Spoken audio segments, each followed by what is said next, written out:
This is a story of the future, but not the very distant future.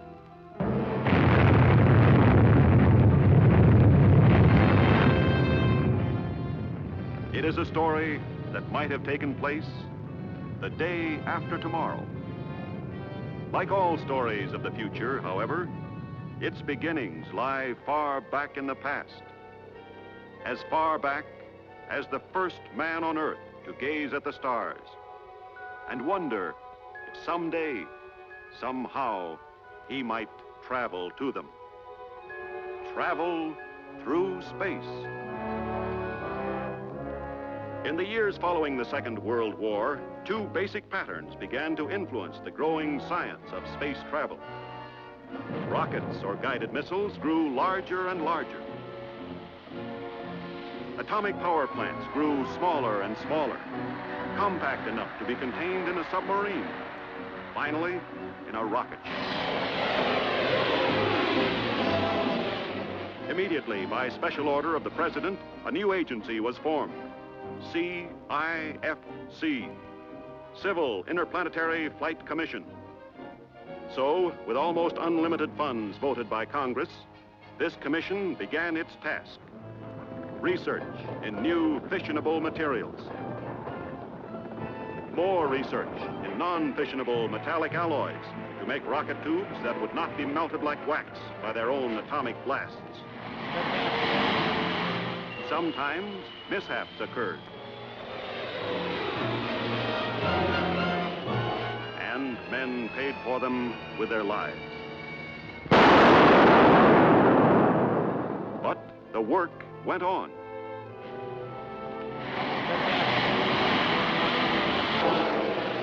Experiments in celestial navigation,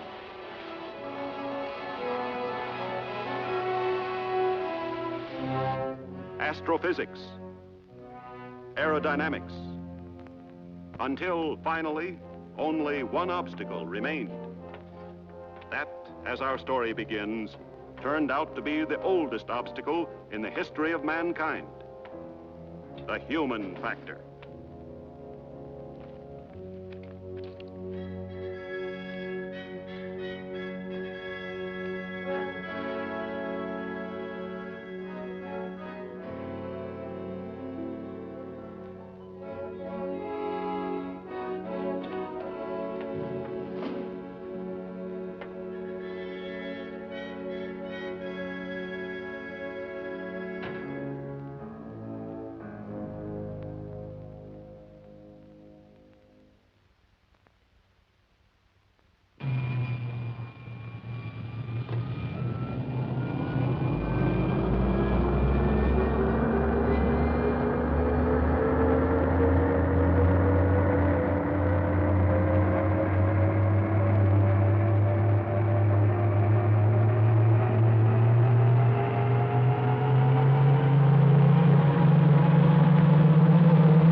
Dr. Harrison, this is intolerable. Dan! Dan, are you all right? Dan, snap out of it! Yeah, Doc. Yeah. Dan, how do you feel?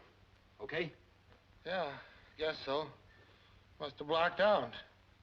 Sit tight and take it easy. Now get him out of there and over to the hospital. You see, Doctor, he wasn't in any real danger. Under other forms of government, men are deliberately killed or crippled every day in experiments like this. Well, I won't stand by and see manslaughter become policy here. I resent that implication. These men are volunteers. It's too bad. The commissioner was most anxious to have this test carried out to the extreme so that he could discuss the results with Professor Nordstrom. Well, you can tell the commissioner and Professor Nordstrom. Never mind, I'll tell him myself.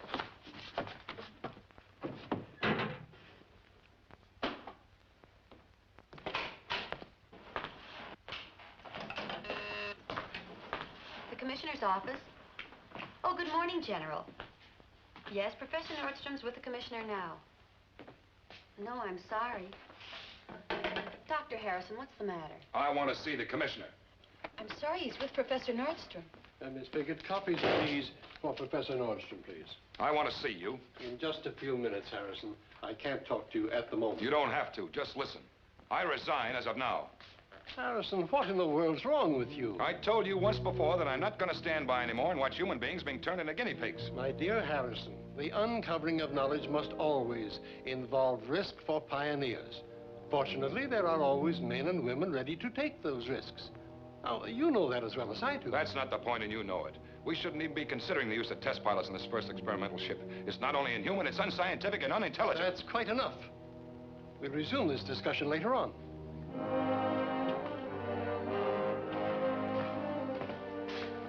My, you are in a state. There's my pass, staff card, and the badge. You can send my papers down to the hotel. Just a moment, Doctor. You can't leave the building without your exit pass, you know.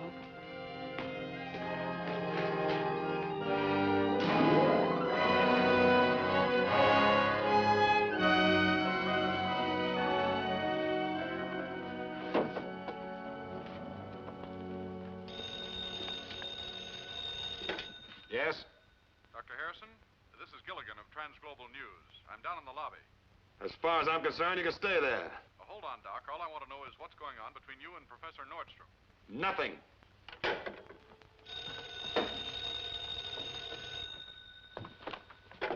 Yes? This is the Washington Globe, Dr. Harrison. We're trying to contact Professor Nordstrom. Look, if this is a gag, it's not very funny. I've never even met Professor Nordstrom, and there's no reason to suppose that I ever will. Dr. Harrison? Yes. Are you by any chance going to talk to me about Professor Nordstrom? Why, yes, in a way. Well, let me tell you this. A, he isn't here. B, I don't know where he is. C, I've never met him. And D, I don't want to. 3 misstatements out of 4, Doctor. That's a bad average for a man of science. You see, I am Professor Nordstrom, and I'm very glad to meet you at last. You are? Yeah. Why?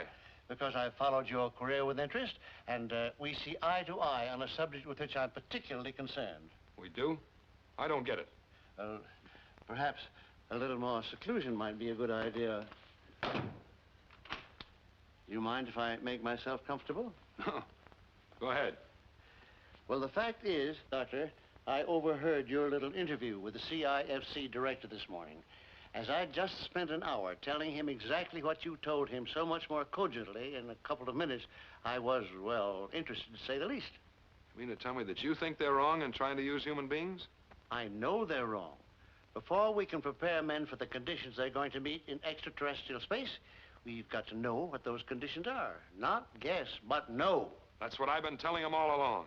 But the problem of getting there and back to collect accurate data without the use of human pilots and observers is going to be a backbreaker. On the contrary, I can almost say now that I have it solved. With your collaboration, I think I can convert that almost into an unqualified fact. Your attention, please. Your attention, please.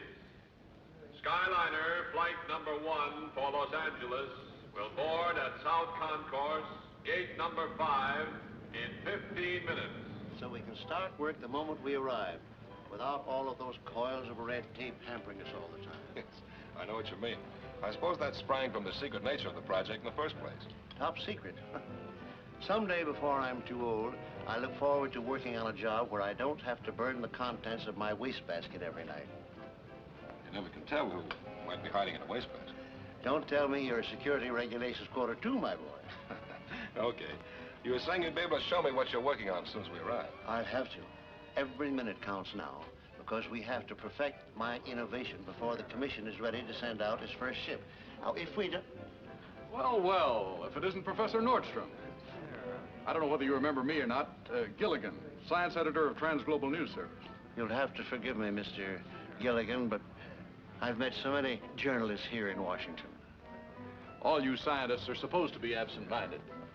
Me, I'm trained never to forget a face. I'm afraid we're talking shop, Gilligan. That's what I figured. You're Harrison, aren't you? Of the Simple Interplanetary Flight Commission. No comment. Well, you were until you quit this morning. And what was that all about, Doctor? No comment. You two being together here at the airport.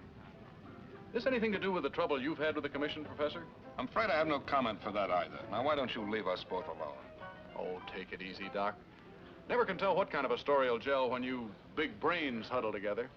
Like the one your syndicate released prematurely about the hydrogen bomb drops in the Pacific, or the atomic aircraft carrier engine. Look, you're in the business of smashing atoms. I'm in the business of selling newspapers. If Uncle Sam doesn't know how to keep his own secrets, that's his tough luck. It doesn't matter how much aid or comfort you give our potential enemies, or how many of our side eventually get killed. Hold it, Ralph. Now listen, Mr. Gilligan. You listen to me, Professor. You fellas can't go on dummying up like this indefinitely. Sooner or later, you've got to talk for the record. Look at it this way. The prospect of space travel in the immediate future is the biggest news story in the country today. Years and years of research, millions and millions of taxpayers' dollars have been spent building that first spaceship. Now, when it's just about ready to take off, what happens? One of the greatest scientific minds in the world, that's you, comes out and disagrees about how the ship's to be worked. I was about to say, Mr. Gilligan, I'd be willing to make a statement. I don't want a statement. I want facts. It's no secret in Washington that the row was over your not wanting to use men on the first space trip. What the people of the United States want to know is what you propose using instead. If I were prepared with the facts you're talking about now, I'd tell you. Only right now, I'm not. However, I will tell you this. Just 30 days from now, at my home in California, Dr. Harrison and I will tell all, or at least as much as circumstances at that time will allow. I'll be there, Professor. So will the science editors of, say, 11 other press services. Well, I thought this was an exclusive. It ought to be. Do the people of the United States read only trans-global news releases, Mr. Gilligan? Your attention, please. Skyliner, flight number 1 for Los Angeles, now boarding at South Concourse, gate number 5. That's our call, Professor. I'll see you in California, Mr. Gilligan. Okay. Okay. Skyliner, flight number 1 for Los Angeles, now boarding at South Concourse, gate number 5.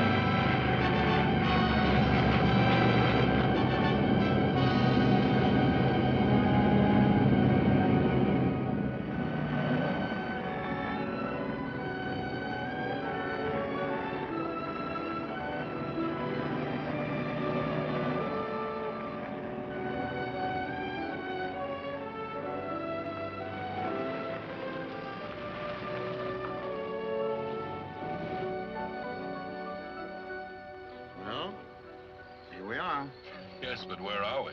You'll see in a minute. You made good time, Carl. The car runs good. This is my own invention. A combination of sonic beam and photoelectric cells. The chance of anyone else hitting on the same code of lights and sound impulses is practically non-existent.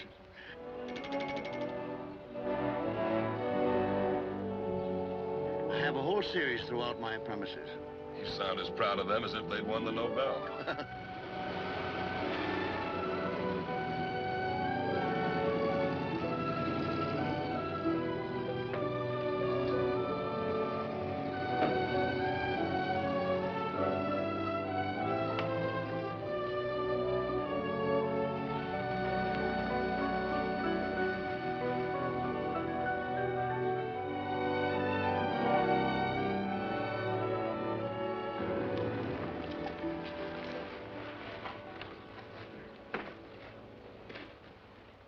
darling. Dad, it's so good to see you. This is Dr. Harrison, Janice, my new colleague. My daughter, Mrs. Roberts, who runs this household with a rod of iron. Dad, how do you do? How do you do? Gramps! Gee wilkers, you got here just in time. Come on in the house, Gramps. I got it all figured out. Gee, I'm glad you're here. Come on, I gotta show you. We got company. This is my grandson, Brian, better known as Gadge. He likes gadgets, too, perhaps too fondly. Dr. Harrison, who's going to work with me. How are you, Brian? Or may I call you Gadge? How do you do, sir? Come on, Gramps, I gotta show you. Come on. You'll have to excuse me. This sounds urgent. He's the grandson. The father of the boy was killed in Korea 6-7 years ago. The boy is an imp of Satan. But what a brain. He'll be a greater man than his grandfather.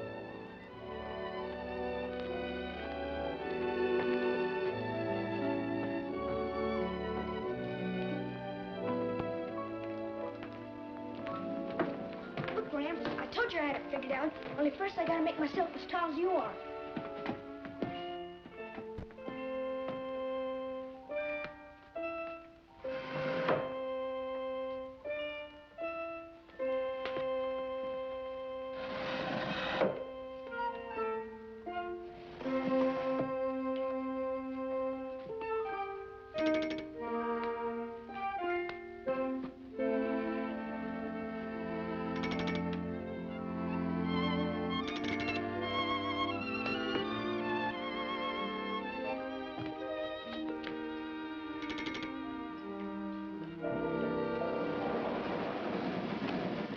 Up until this moment, I thought I had invented the only burglar-proof lock, with only 2 people in the world, Carl and myself, sharing the secret of the combination.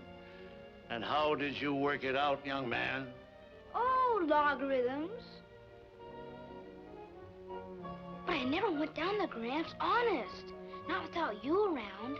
Are you sure, Gadge? Okay, Gadge. Come on, Ralph. As long as he has it open, I may as well show you what's down there. Can I come too, Gramps? No, my friend, you cannot. But I think it's time you were getting to school. I'm afraid it is, Gadge. What's the time? Time is now 21 and a half minutes past 8. Okay. Gimmicks. Always gimmicks. Let's get out of here. Wish I were down there with them. I wish I knew what Gramps was doing. I mean, this big job. Why won't he tell me? I guess it's just too important, Gadge. Nobody knows but Carl. And now this Harrison guy. Must be a pretty big job for him not to tell me. He What's never... that? Shh, listen.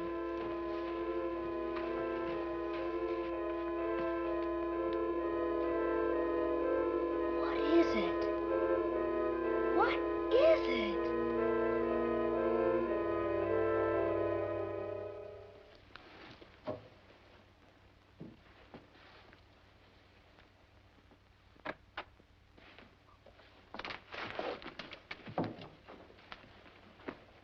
Are you sure you won't change your mind, Gramps? I'm sorry, Gadge. You know how much I'd like to have you down there tonight, but I just can't. But why? I know just as much about electronics and stuff as those old guys from the newspapers. They're not just old guys from the newspapers, Gadge. They're very distinguished scientific journalists representing the most important news services of the world. I will grant you this. You do know as much about electronics as they do. But I still don't see why. Well, although you have a searching mind and the courage of a grown-up scientist, you look like just what you are, an 11-year-old boy. And I'm afraid that the people we've invited here tonight under such secrecy might not be adult enough to understand your presence here. That's why I have to pack you off to bed. I understand, Gramps. Good night. Thanks, Gadge.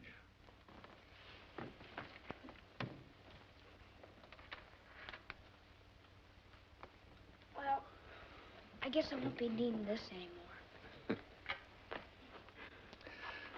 Well, I see no reason why you shouldn't hear what's going on. Gee willikers! Thanks, Gramps!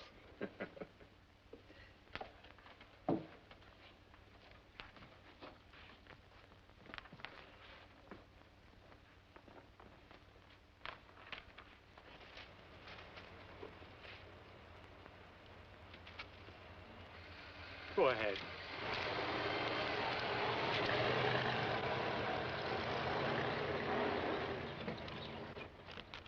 Hey, this is worse than crashing the Pentagon. When do we get in? When I've checked all the papers and written down all the numbers.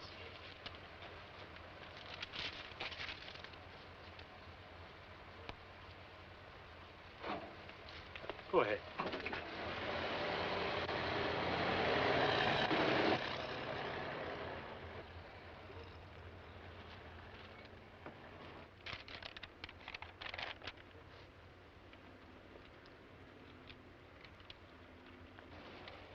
All is in order. Thank you, my friend.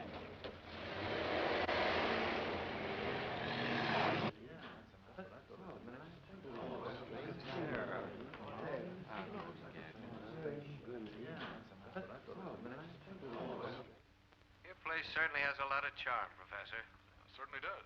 It's an amazing location for a laboratory. How'd you ever find it? This old wine cellar was precisely the reason that I bought this place. It's ideal both for security and to protect our delicate equipment from surface vibrations. And now I think we'd better get started. Won't you be seated, gentlemen?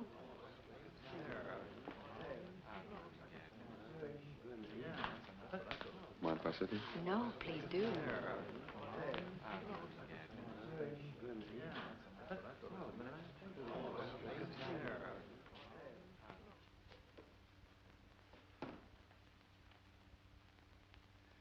As you know, gentlemen, it is my contention, as well as Dr. Harrison's, that to man the first experimental spaceship with a living crew is a useless and unwarranted risk of human life. The research programs so far conducted by the Armed Forces and the Civil Interplanetary Flight Commission have been well planned and executed as far as they go. But they deal only with the easily deducible, obvious hazards of what we call space. Cosmic rays, disorientation, weightlessness, but they cannot guard against the unknown hazards. Without the results of actual observation and recording of data, no man can possibly know the conditions existing outside the atmospheric envelope of this Earth. He can only guess. And to me, the word guess cannot in any circumstances fit with the word science. Now, you say you must have the results of actual observation, yet you're opposed to sending human pilots to get them. Aren't you talking in contradictions, Professor? No, Mr. Gilligan, as you will see for yourself.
Well, gentlemen, meet TOBOR, a childish joke of mine. Robot spelled backwards. Well, since this is your invention, Professor Nordstrom, I suppose we can be sure this isn't just another movie Frankenstein. You certainly can. In fact, the term robot is hardly accurate in spite of my joke. I would prefer to say an electronic simulacrum of a man. Oh, gosh. Oh, gee willikers. Are you trying to tell us that this pile of tin could actually pilot a spaceship? Exactly.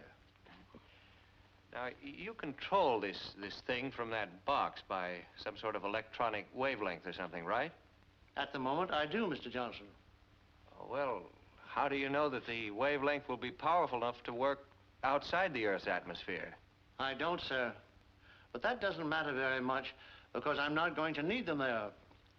You see, Mr. Johnson, this control system is only a temporary expedient to activate TOBOR during the early stages of his development. From this point on, he will be guided by a totally different method.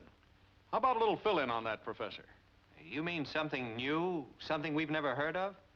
On the contrary, gentlemen, I'm sure most of you have heard of it, although I imagine few of you will believe in it. ESP, extrasensory perception. You mean that stuff about projecting thought images by telepathy? Mr. Gilligan, you're not too far off.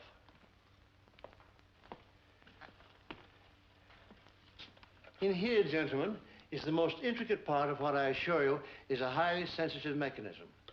When that is activated, like this,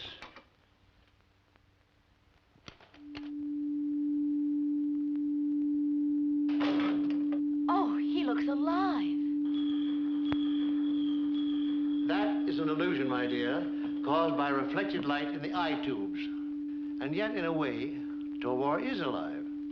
For even though much work remains before he's completed, he is already a sentient being. The sentience may be synthetic, but is there nonetheless.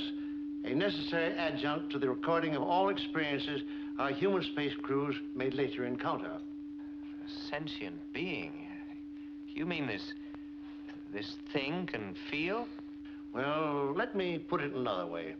Even in his present unfinished state, Tobor will react to emotional stimuli. Janice, help me with a little experiment, will you? Gentlemen, I assure you there's no collusion here. I'm merely going to ask Mrs. Roberts to approach Tobor and feel friendliness toward him. Think goodwill, as it were. You can do that, can't you, Janice? I'll try. All right, then go ahead. Just don't make any gestures. Just hold the friendship thought. He does look almost kind, doesn't he?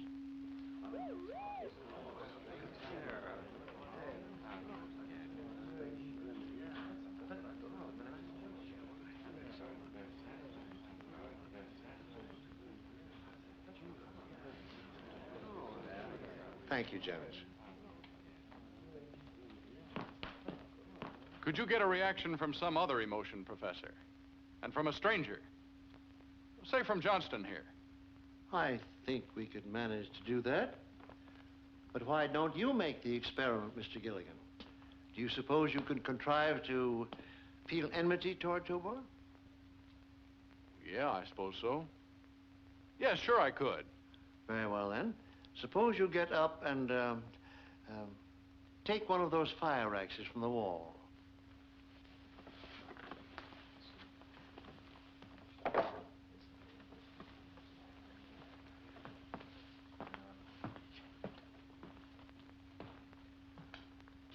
Now, if you will, walk around behind Tobor.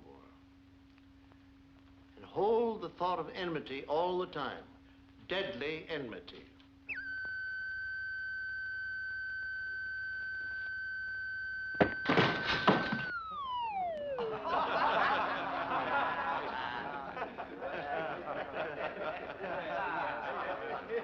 Told you.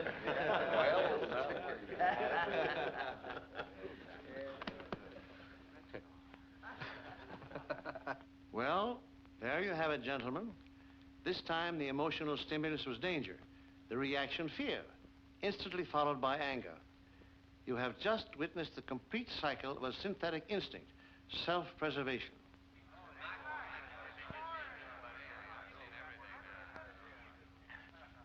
I have a question, Professor. Now, you've persistently referred to the fact that this robot... Tobor, Mr. Johnston. You'd better use his name or he might resent you. Oh, I'm sorry. I'll rephrase that. Why do you keep saying that Tobor is still incomplete? For the simple reason, Mr. Johnston, that we have not yet perfected his long-range communication system.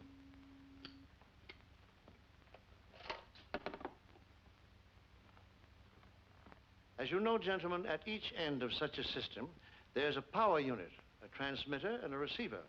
Here is our receiver, Tobor himself. When he is switched from direct to infinite control, he is capable of receiving thought impulses over any conceivable span. It is only the transmitter which Dr. Harrison and I are in process of perfecting. How about giving us a look at his innards, Professor? Or are they top secret, too? I don't mind if Tobor doesn't.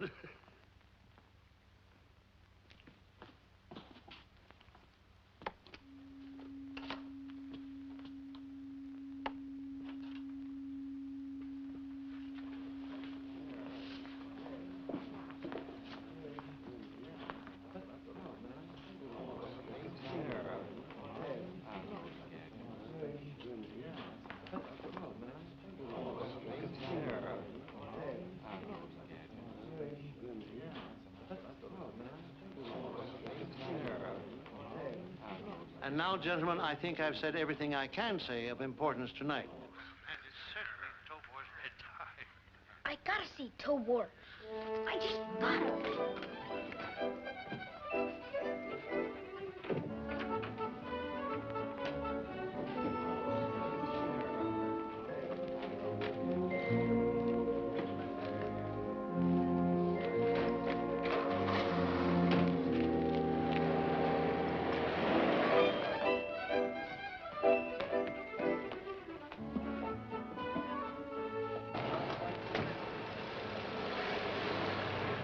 Just a minute, Mr. Gilligan.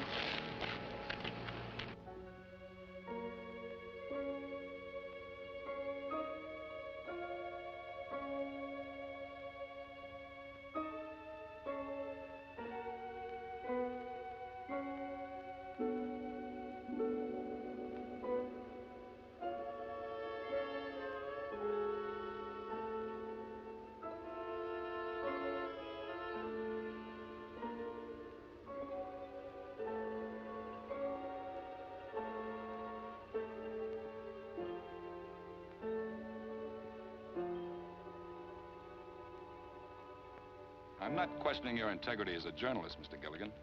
I'm simply requesting again that you confine your coverage to the facts contained in Professor Nordstrom's handout. Now, look, Doc, we don't tell you how to run your job. I realize that, Mr. Gilligan, but your papers aren't exactly famous for their conservative handling of the news. Now, just a minute.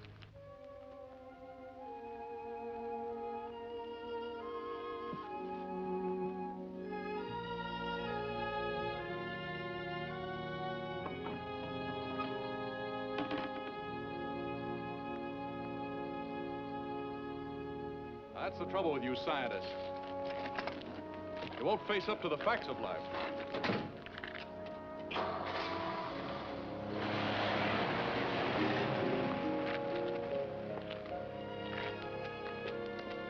Ralph, I have to put my car away. Would you give me a hand with the garage door? I'd like to. Very much.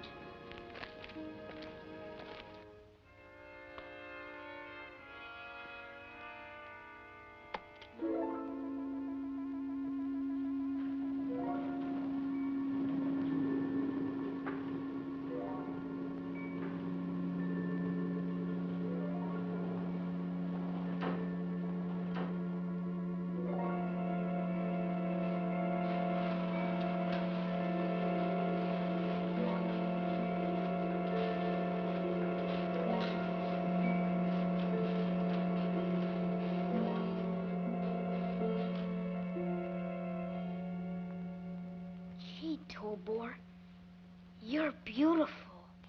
Glad you could make it, gentlemen. Goodbye.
They're all out. Very good.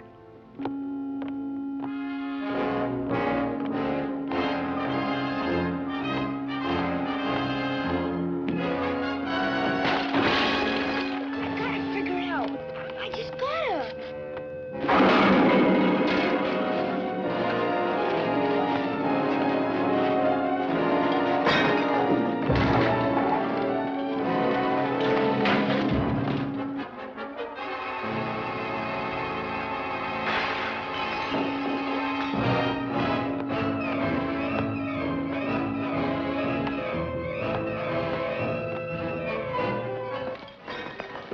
It's Gadge. I'll bet he's doing it.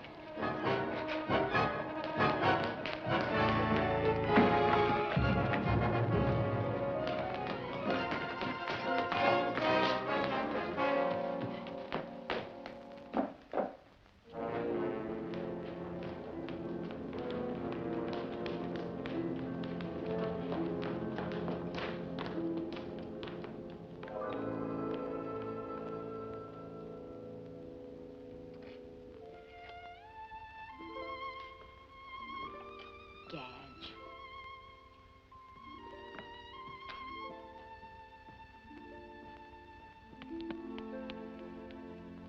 That little so-and-so. Do you realize what he did? He actually worked out all those controls and got Tobor back in his box all within 5 minutes. Dad, you're wonderful. But he was bad, very bad. You go to bed, Janice. Ralph and Carl and I'll get this rubbish all squared away. Good night. Good night, darling.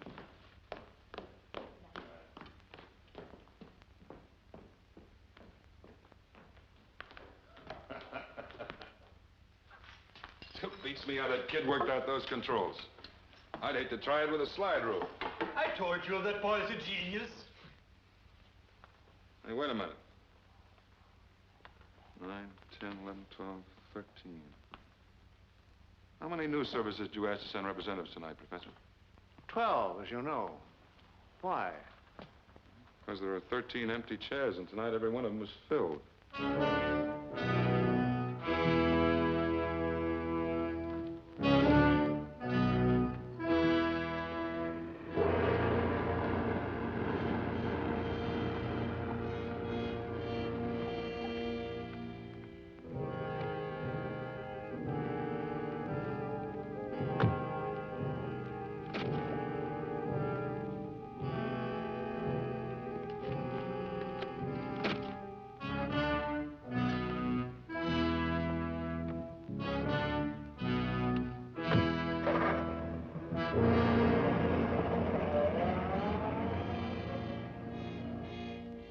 A 1953 black Ford sedan. License number 9Y-33-26. That's the last number on the list, Sheriff. Professor Nordstrom's man was instructed to admit all newsmen showing a proper letter of accreditation. Unfortunately, the professor omitted to tell him just how many were expected, so that 13th letter must have been a forgery. Incidentally, Sheriff, I'd appreciate it if you'd pass those license numbers on to the FBI. No, we won't be needing your deputies to guard us. We're taking our own precautions, and Professor Nordstrom assures me that they're more than adequate. Thanks again, Sheriff. Goodbye. 22 university degrees, and I forget to tell Carl the number of letters. No wonder they tell jokes about absent-minded professors. Well, that's spilled milk now. At least we're alerted that somebody is mighty curious about Tobor. Let's hope that those precautions of yours are rugged enough to keep him out. Well, that at least I can guarantee. Come on, Carl. Let's check the wiring. Gimmicks. Always gimmicks. I wish someone would tell me exactly who or what we're guarding against. Well, we built the basic emotional patterns for a constructive mission into Tobor. Now, just think what would happen if someone else, some potential enemy, built destructive patterns into a few thousand like him. Oh, what a terrifying thought.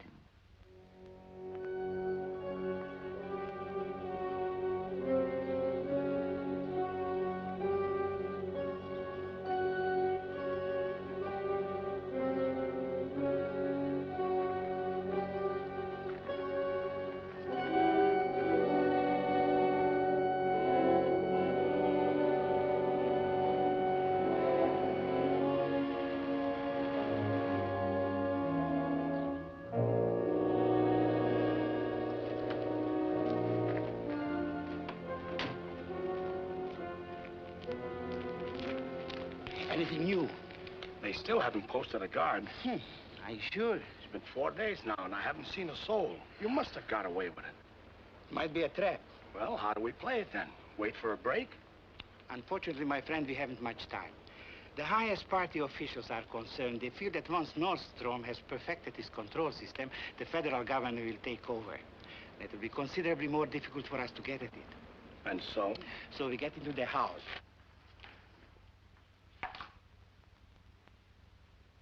That's better.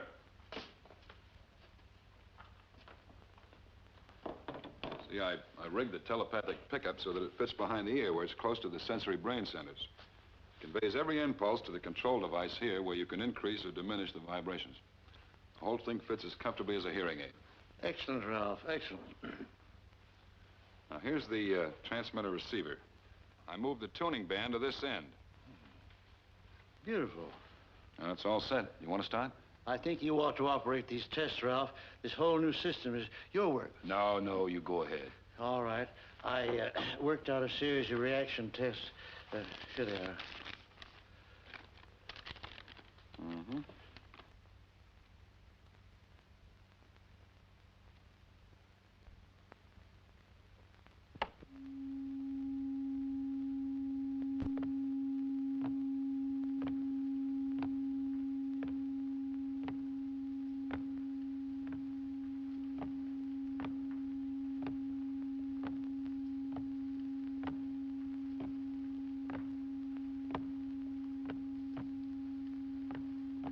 Here we go.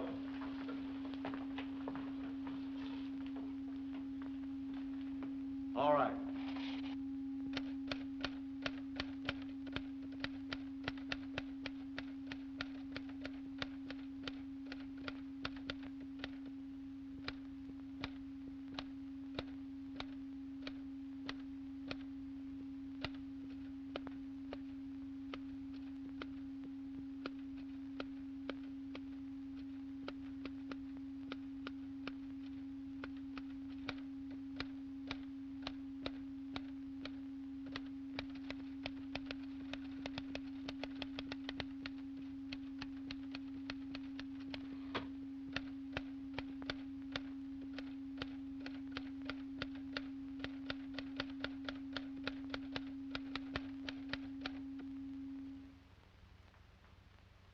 That's all I could think of for him to say.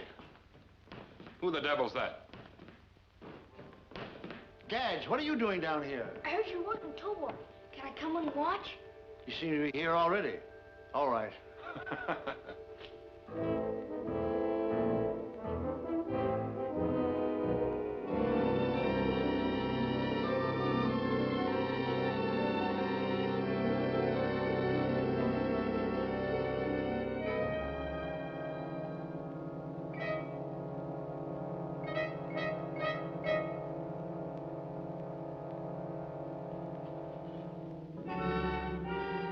Okay, Ralph, black out the screen. Let's see how he adapts himself to the sonar compass.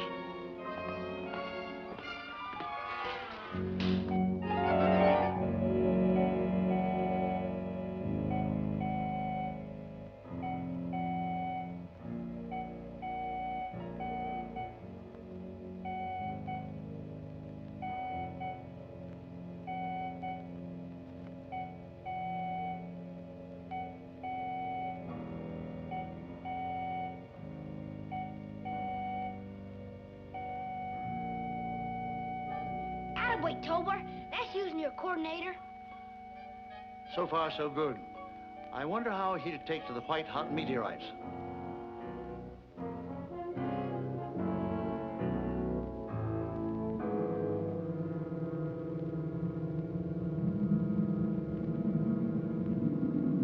This is a tough one, Gadge.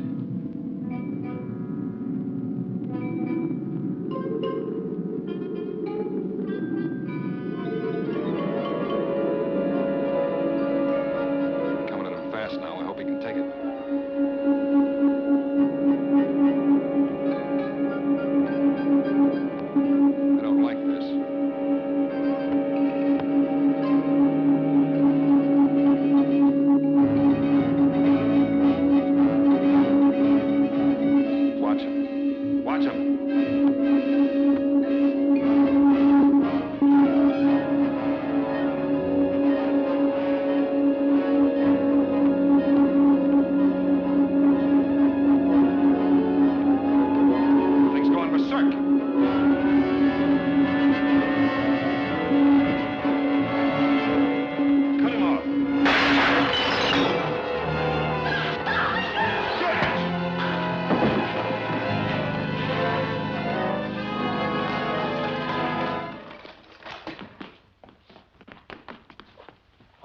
boy? There's no fracture, just a bad bump. Come on, son. Easy, Gadge. You darn old Tobor, you better watch out. Easy, Gadge. Tobor can't hurt us now. Wonder exactly what happened. I think Tobor suffered what in a human being would be a nervous breakdown. Those meteors came at him so fast that he couldn't take it. I think you're right. I think all we have to do is to insulate against overloading the receptors. If we do that, maybe we've jumped the last hurdle. What are you doing now? Switching them on again. Those receptors must have cooled off by now. Let's see if he's still functioning. You're all right now, Tobor.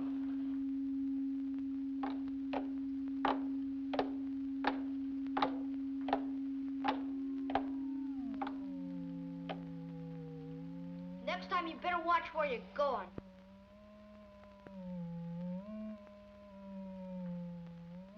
There's another one of Tobor's synthetic instincts. Concern for the young. Race preservation. Or to put it less academically, human love. Okay, Tobor. I guess you didn't know what you're doing.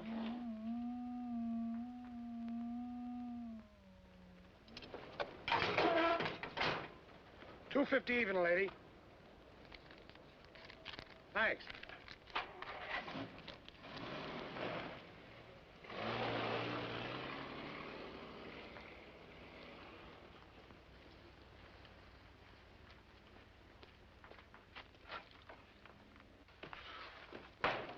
Okay, just another customer. Will you be through shortly? Another half hour ought to do it. Good. Soon I'll have to leave to fetch Dr. Gustav. When do we make our move? Not before midnight. Perhaps later. Depends on the house being dark.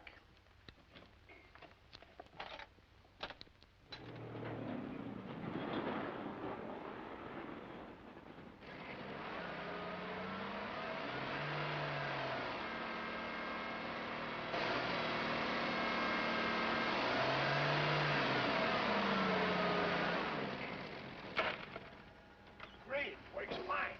Well, everything is ready, Doctor. I am a man of science, not of action. This is your duty.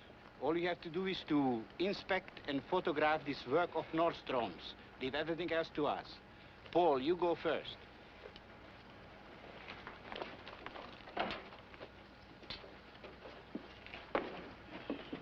Max, you follow us.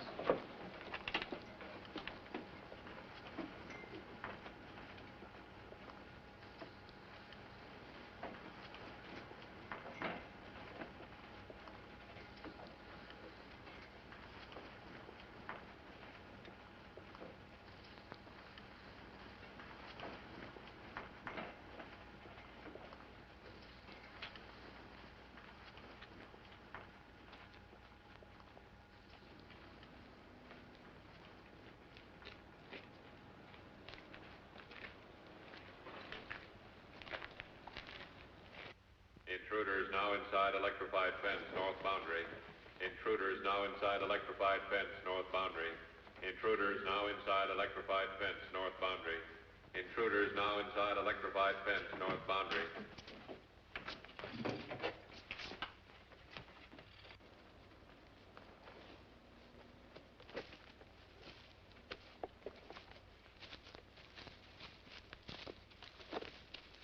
Gramps, Ralph, Carl!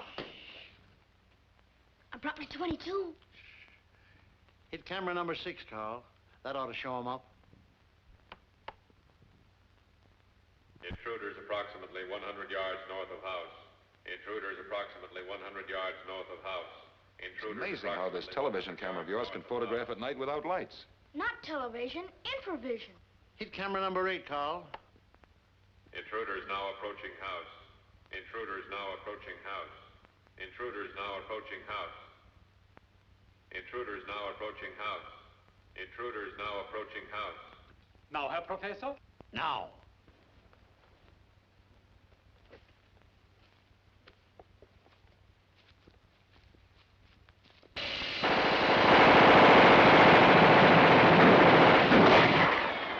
What is that?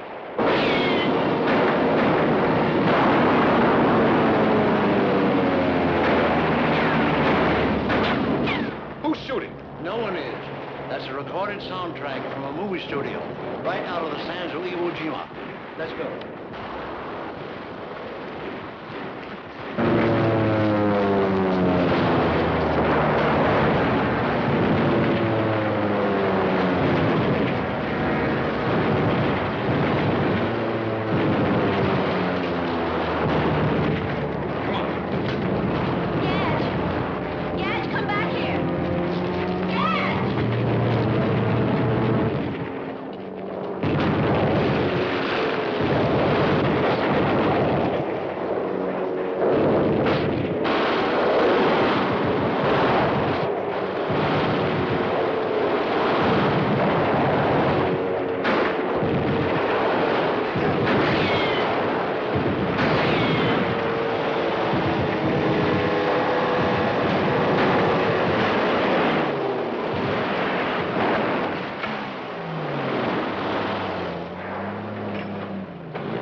They got away.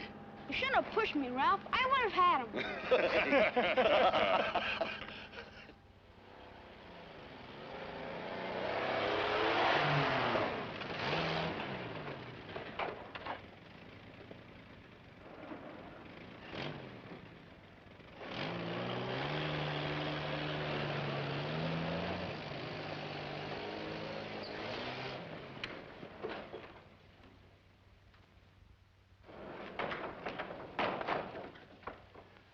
Smart cookie, that Nordstrom. Too smart for us, maybe. It mustn't be. I needn't remind you our employers will not tolerate any more failures on your part, nor mine. Well, what do we do now? We think, my friend. Or rather, I think. And this is what I think. Since we cannot get in to see Nordstrom's secrets for ourselves, we must induce him to come out and tell them to us. It's a tall order, I would say. Not necessarily. There must be a vulnerable spot. Of course. Nordstrom worships his grandson. The grandson worships...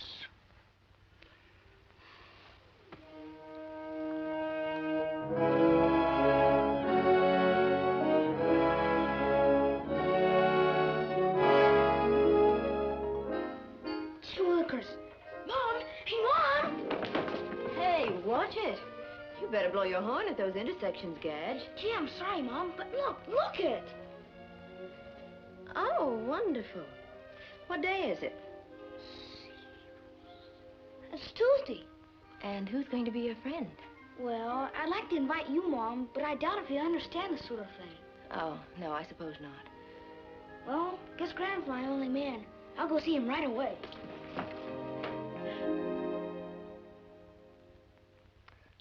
Good. Now Tobor can turn his own switch on or off when he's called. Better he should learn to clean the house and drive the car, so I can spend all my time making toys for you to play with. It's all finished. A new transmitter rod built inside a pencil.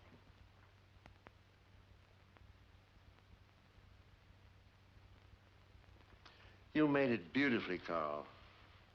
But for what? That you can play schoolboy tricks on very important people when you show Tobor off tonight. Gimmixes. Sorry to disturb you, Professor, but I thought you'd want me to remind you about your date with Gadge for the planetarium. What's the matter with me these days?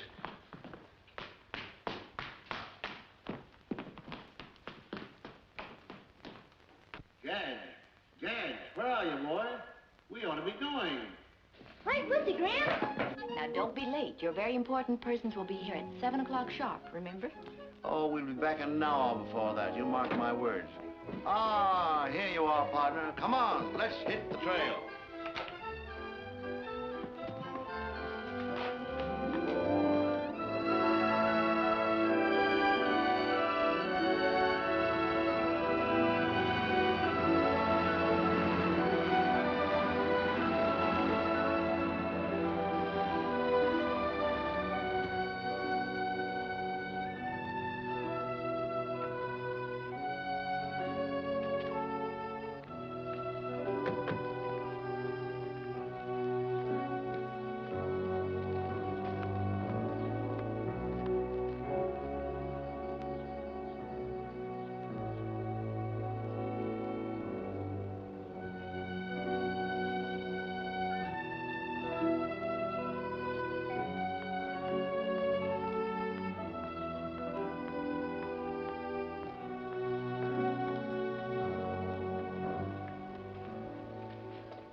Where's everyone else? Probably inside. Come on, Gramps.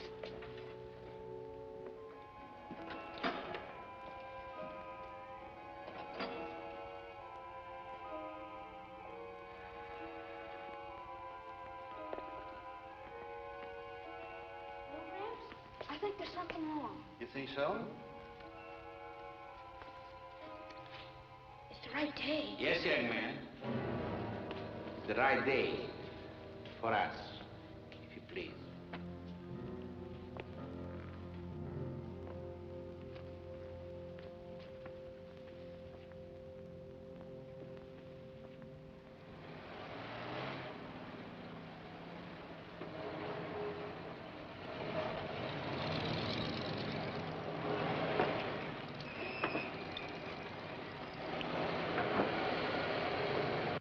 Something must have happened. I know Dad's careless about time, but he wouldn't be an hour late, not tonight. I still think he had a flat tire or he ran out of gas. No, you don't. That's what you hope happened. Oh, Ralph, I'm worried. All right, I'll phone the sheriff's office.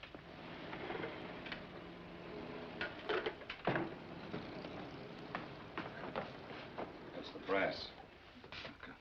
I'll phone from down the lab. You meet him and just tell him he'll be a little late. Come on now, snap. I'll be all right.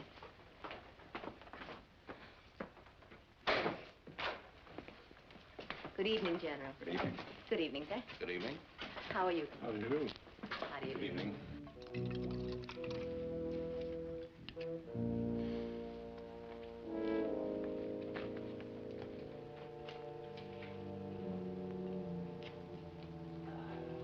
Gramps, you all right? Yes, I'm fine. How about you? I'm okay. Have you quite recovered, Professor Nordstrom? I'm fully conscious, if that's what you mean.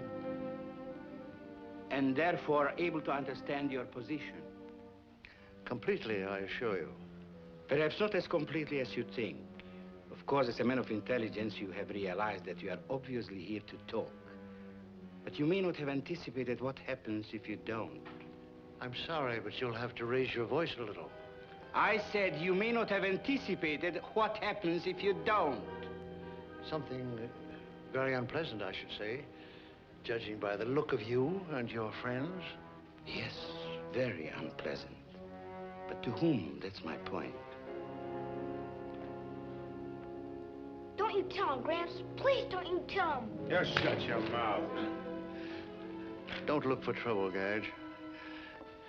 You seem to have me over a barrel. I take it you want the formulae for my extrasensory transmission method. Very well. Do I tell them to you, or write them down, or what? You will not have the opportunity to give us double talk, Professor. You will have to relay your discoveries to a colleague almost as distinguished as yourself. How do you do, sir? I'm sorry I can't get up to greet you. How do you do, Professor? Oh, please forgive me. My doctor told me only this week that I was getting a little deaf. My pocket, if you please.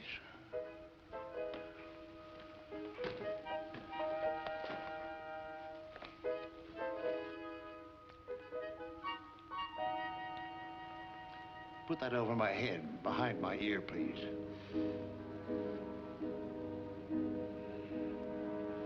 Ah, that's much better.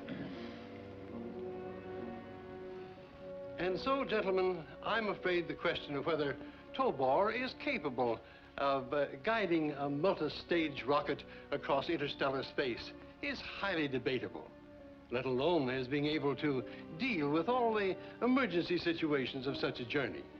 I don't know, Mr. Commissioner. After all, we've had automatic pilots on both conventional aircraft and guided missiles since the middle of World War II. What do you think, Congressman? Well, all I can say, sir, the motto of one of the greatest states in our union is, show me. And that's exactly what Professor Nordstrom will have to do. I couldn't agree with you more. Automatic pilots are one thing. Intelligent direction of a billion-dollar space cruiser is something else. Yes? Yes, I see. Thank you, Sheriff. Let me know if you hear anything. A moment, please, gentlemen. It's no good trying to keep it from you any longer. About Professor Nordstrom's failure to be here. Frankly, we don't know where he is. He and his grandson left early today, presumably to visit a science show at the planetarium in Los Angeles. They were to be back at 5:30. That was the sheriff's office on the phone. They have no news of Professor Nordstrom or the boy. Neither has the Los Angeles Police Department nor the FBI. And there was no science show scheduled at the planetarium today. Well, isn't there something we can do instead of just standing around? Afraid not, except wait. Oh, Professor. All right. Now, these principles, you must understand, had to be reduced to a working form. If I could jot down the basic equations, it would save us a lot of time. Is that correct, Doctor? Most certainly. Very well. Paul, release his hands. I strongly advise you, Doctor, to confine yourself to the matter in hand. Pencil and paper. Gramps, don't you do it! Please don't you tell him! Lie still, Gadge. Don't try to get up. If you please. Settle it. As soon as I can write.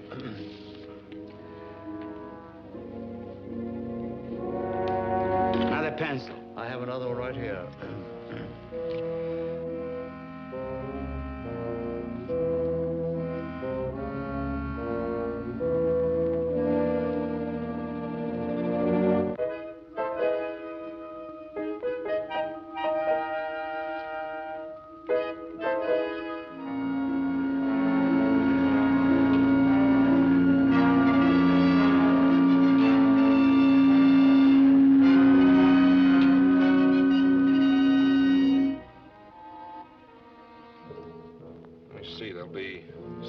Altogether.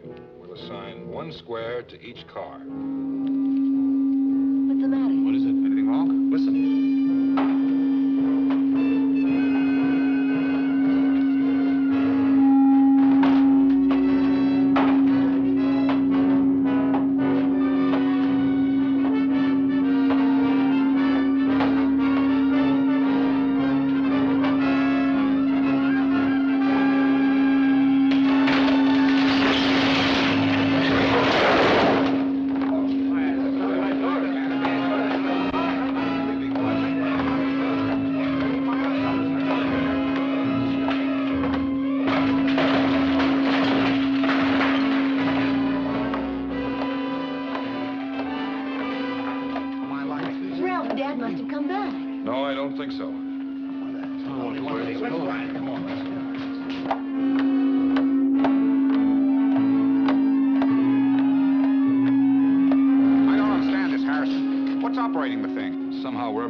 Controlling Tobor. It's the gimmick I fixed, the pencil. Let's follow him in the cars.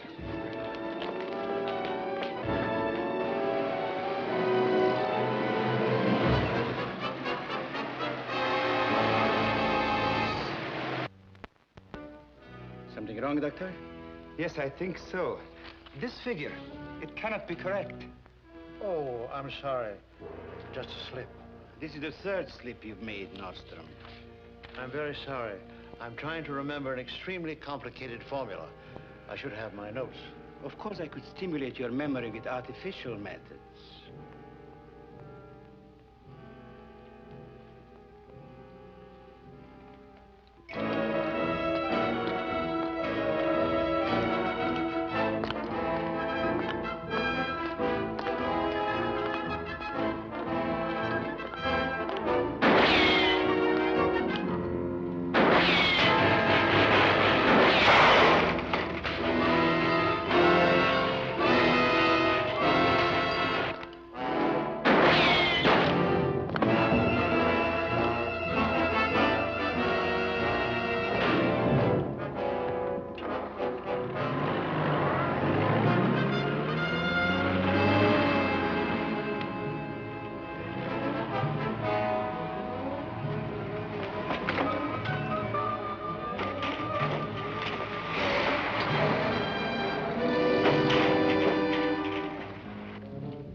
Open up his shirt.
It is good, Professor, but it is only a promise.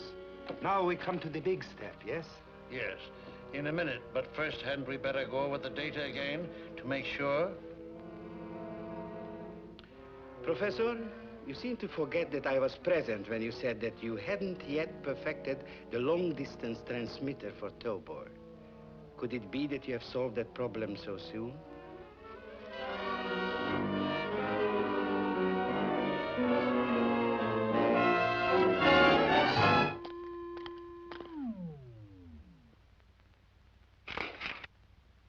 You better use mine, and use it quick. I won't stand for this any longer. You'll give the required information immediately.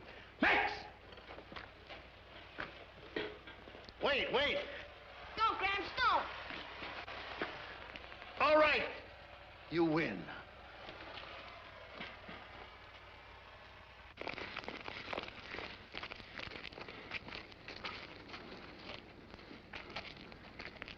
Transmitting power's been cut off.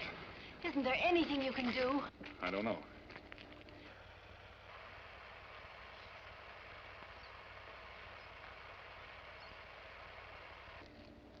Maybe one chance. If Gadge and the professor are near this spot, they may be able to reach him on a direct telepathic impulse.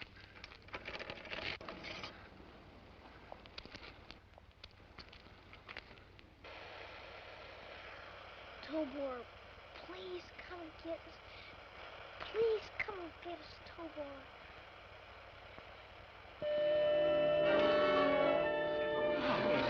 All right, now, up we go.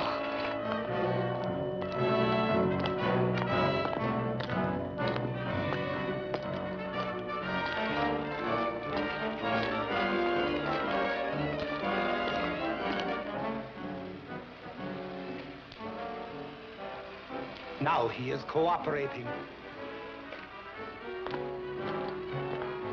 What's there?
Yes? Yes. Where's Gadge?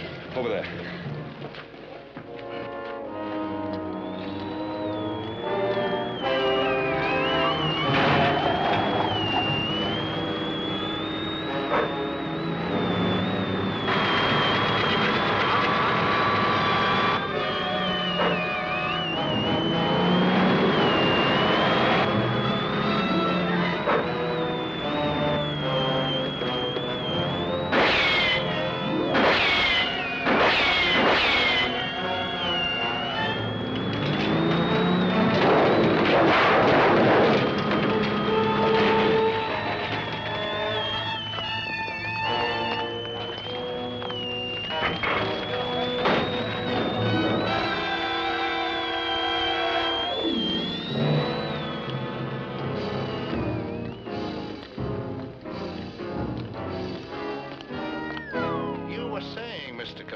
Just as that phone rang, that you doubted that TOBOR was capable of reacting to emergency situations? I'm afraid I was, but I withdraw my observation.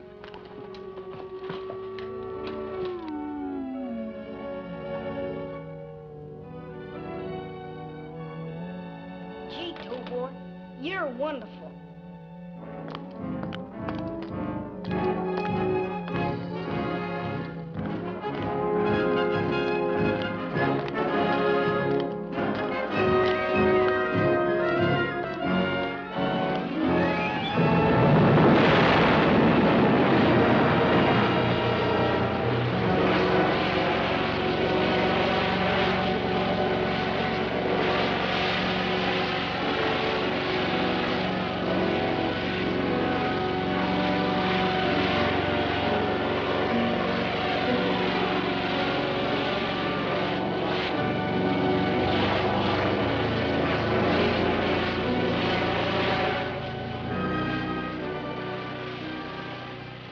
Goodbye, TOBOR, and good luck.